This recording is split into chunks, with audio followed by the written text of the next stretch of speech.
ሰላም አለይኩም ወራህመቱላሂ ወበረካቱ። ዛሬ ደግሞ ስለ ትልቁ አንጀት ካንሰር ወይም ደግሞ ኮሎሬክታል ሲኤ የተወሰነ ነገር እላችኋለሁኝ። እንግዲህ አጋላጭ ምክንያቶቹ ምን ናቸው፣ ምልክቶቹ ምን ናቸው የሚለውን ነገር በተወሰነ ደረጃ ለመዘርዘር እሞክራለሁ። በተለይ እኛ መቆጣጠር የምንችላቸው አጋላጭ ምክንያቶችና ምልክቶቹን አውቆ በጊዜ ሐኪም ማማከር የሚሉትን ነገራቶች አጽንኦት እንዲሰጡልኝ እፈልጋለሁኝ። ማለት ምክንያቶቹን ካወቅን ለመከላከል እንሞክራለን፣ ምልክቶቹን ካወቅን ደግሞ በጊዜ ሐኪም እናማክራለን ማለት ነው። እንግዲህ ይሄ ኮሎሬክታል ሲኤ ወይም ደግሞ የትልቁ አንጀት ካንሰር እንግዲህ በሰው ልጅ ላይ በመከሰቱ ላይ ሶስተኛ ደረጃን ሲይዝ በመግደሉ ላይ ደግሞ ሁለተኛ ደረጃን ይይዛል። እንግዲህ ድሮ 50 ዓመትና ከዛ በላይ ያሉ ሰዎች ላይ ነበረ በብዛት የሚከሰተው። አሁን ላይ ግን ልጆችም ላይ የመከሰት በወጣት እድሜ ላይ የመከሰት እየታየ ያለ የካንሰር አይነት ነው። እንግዲህ አጋላጭ ምክንያቶቹ በሁለት እንከፍላቸዋለን። አንደኛው እኛ መቆጣጠር የምንችላቸው ወይም መቀየር የምንችላቸው፣ ሌሎቹ ደግሞ እኛ መቆጣጠር ወይም ደግሞ መቀየር የማንችላቸው ብለን በሁለት እንከፍላቸዋለን። ሞዲፋይ ማድረግ የምንችላቸው፣ ሞዲፋይ ማድረግ የማንችላቸው ብለን ማለት ነው። እነዚህ ሞዲፋይ ማድረግ የምንችላቸው አንደኛ እንግዲህ ክብደት መጨመር ነው። ክብደት ከጨመረ በተለይ ለወንዶች በዚህ በትልቁ አንጀት ካንሰር የመያዝና የመሞት እድላቸው በጣም ይጨምራል።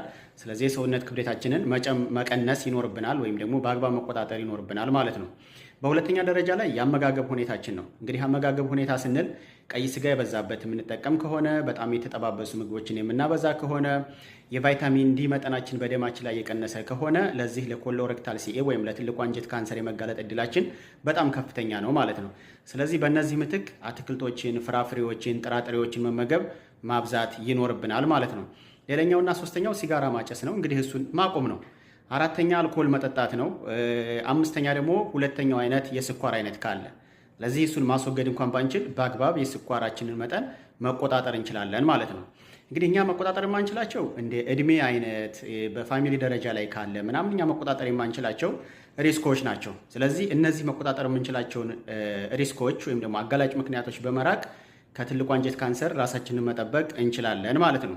ምልክቶች ውስጥ ምን ናቸው? እንግዲህ አንደኛው ምልክት የሰገራ ሁኔታ መቀያየር። ለምሳሌ የሰገራ መድረቅ ሊሆን ይችላል። በቋሚነት አኗኗራችን አስተካክለን ምናምን መድኃኒት ወስደን የማይስተካከል ከሆነ፣ ተቅማጥ ሊሆን ይችላል። ተቅማጥ የሚበዛ ከሆነ እነዚህ ምክንያቶች ወይም ደግሞ ሽንት ቤት ተጠቅመን ያልጨረስን የሚመስለን አይነት ከሆነ ምናልባትም የትልቁ አንጀት ካንሰር ምልክት ሊሆን ስለሚችል ሐኪም ማማከር መልካም ነው ማለት ነው። ሁለተኛ እንግዲህ ሰገራ ላይ ደም መኖር ወይም ሰገራ መጥቆር ወይም ደግሞ ሰገራ ተጠቅመን ስናጸዳ ደም ማግኘት የትልቁ አንጀት ካንሰር ምልክት ሊሆን ይችላል።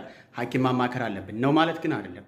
ለምሳሌ በሰገራም በፊንጢጣ መሰንጠቅ ወይም ደግሞ በሄሞሮይድ በዚህ በኪንታሮት በምንለው ሊመጡ ይችላሉ እነዚህ ነገራቶች ወይም ደግሞ